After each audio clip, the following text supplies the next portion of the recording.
여러분은 영화 음악가 하면 어떤 분이 먼저 떠오르시나요? 듣는 사람들로 하여금 압도되게 만드는 한스 짐머?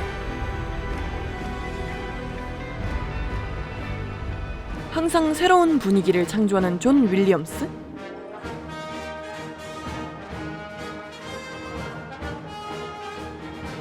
우리는 이들을 소위 천재라고 칭하지만 정말 그럴까요?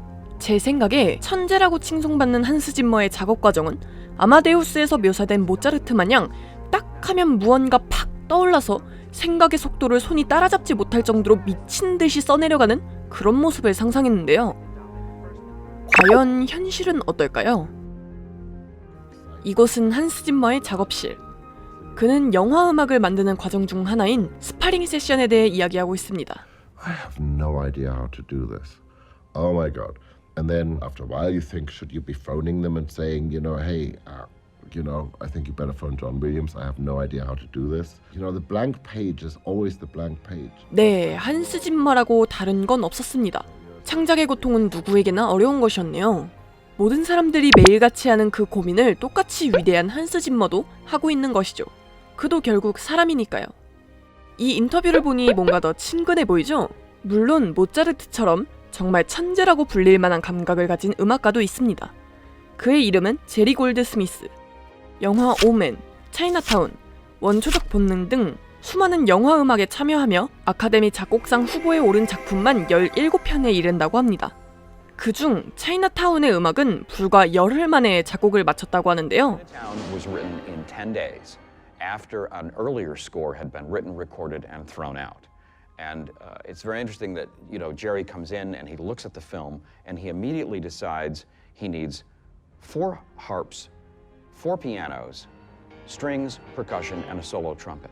대단하죠? 많은 사람들은 그를 영화 음악계의 대부라고 이야기합니다.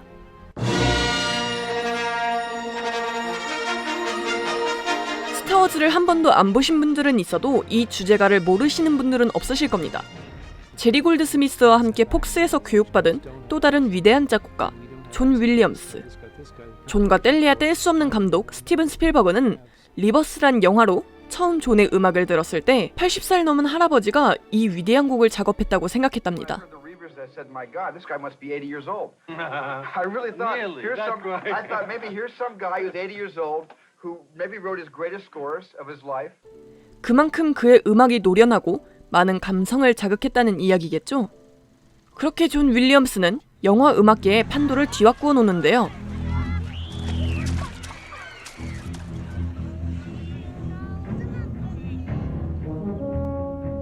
리처드 크래프트는 이 음악을 정신나간 실험과도 같았다 이야기합니다. The first day with Steven said, "What are you going to play for Jaws?" I went. He said, "You're kidding." I said, "You're crazy. This is a serious movie." I thought he was going to say, "No, I'm only kidding." And he was about to play this very poetic pastoral symphony. 여기서 알 수 있는 건 영화 음악은 단지 감각만 있다고 해결되는 게 아닙니다. 그 영화의 이해도도 뛰어나야 하고요. 감독의 의도를 캐치하는 능력은 물론 거기에 감각이 더해져야 비로소 훌륭한 영화 음악이 탄생하는 것이죠. 음악의 작곡이 끝난 뒤 녹음할 때 또한 작곡가들의 성향은 모두 다릅니다. 감독과 함께 음향 부스를 지키는 작곡가들도 있고 반대로 스튜디오에서 직접 지휘를 맡는 작곡가들도 있죠. 모두 최상의 결과를 원하지만 그 방법이 다른 게 꽤 흥미롭습니다. 녹음 과정에선 스튜디오 연주가들의 역량도 무척 중요한데요. 이들은 모두 즉석 연주가들입니다. 악보를 미리 보여주거나 연습할 시간 주지 않고 즉석에서 악보를 받고 바로 연주해야 하는 부담스러운 역할을 맡고 있죠. 제작자들은 얼마나 연습하면 이런 퀄리티가 나오는지 묻곤 하지만 즉석에서 바로 연주했다는 걸 알면 깡으로 친다고 합니다. 그렇기에 연주가들에게 전해지는 악보가 그만큼 중요한 역할을 한다고 하는데요. 콘레드 포프는 이를 연주가들에게 전하는 러브레터라고 비유합니다. 하지만 모두 인간이기에 어떻게 완벽할 수 있을까요? 마블 시리즈의 여러 음악을 맡은 브라이언 타일러는 이런 미세한 엇나감이 오히려 음악을 더 풍부하게 만들어준다고 합니다. If everything was consonant and perfect, music would be terrible. I mean, it would be like putting auto-tune on Etta James. You know, it just would take all the soul out of it, and honestly, that's why why orchestras sound beautiful. 존 데브니와 브라이언 타일러 역시 직접 지휘를 맡는 편에 속합니다. 자신이 오래 공들여 만든 음악을 90명의 오케스트라 앞에서 처음 듣는 그 순간을 자신의 전부라고 이야기하죠.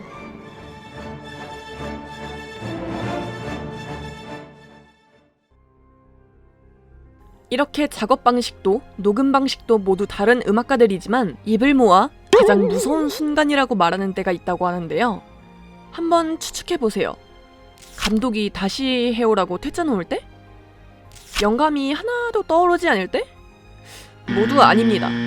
영화의 제작 단계 중 가장 마지막에 위치한 사운드 작업의 특성상 시간에 쫓길 수밖에 없는데요. 작곡은 미처 끝나지도 않았는데 맡은 영화의 광고판 속 자신의 이름을 볼 때라고 합니다.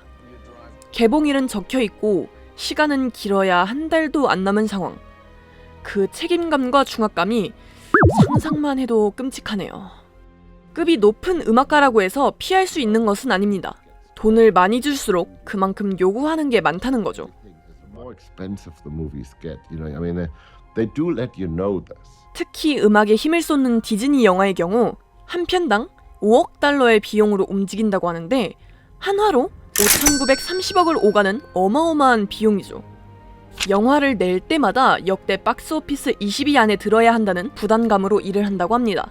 아마겟돈의 음악가 트레버 레빈은 당시 제리 브루카이머에게 데드라인이 카운트되는 시계를 선물 받았다고 합니다. 와, 이딴 걸 선물이라고? 악마가 따로 없네. 개봉 당시 국내에도 600만 관객을 돌파했던 미션 임파서블 로그네이션은 데드라인이 심하게 촉박했던 영화라고 하는데요. 녹음 시간을 단 9시간밖에 주지 않았습니다. It's been about 6 hours so far. We've got another 3 hours to go. 하늘이 무너져도 솟아날 구멍은 있다고 이럴 경우 여러 장면의 음악을 조금씩 바꿔가면서 작업해 해결한다고 합니다. 그렇게 음악 작업을 모두 마친 음악가들은 각자의 행동을 합니다.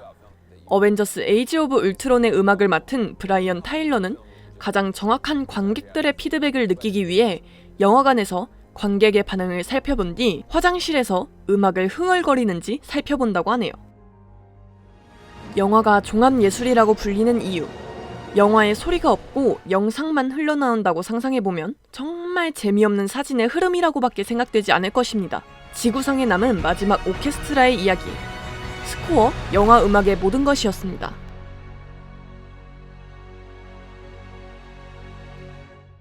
다큐멘터리 스코어, 영화 음악의 모든 것은 영화 음악의 입문서라고 불릴 정도로 역사적으로 의미 있는 음악부터 대중적인 음악까지 영화에 미치는 영향을 흥미롭고 더 가까이서 설명해줍니다.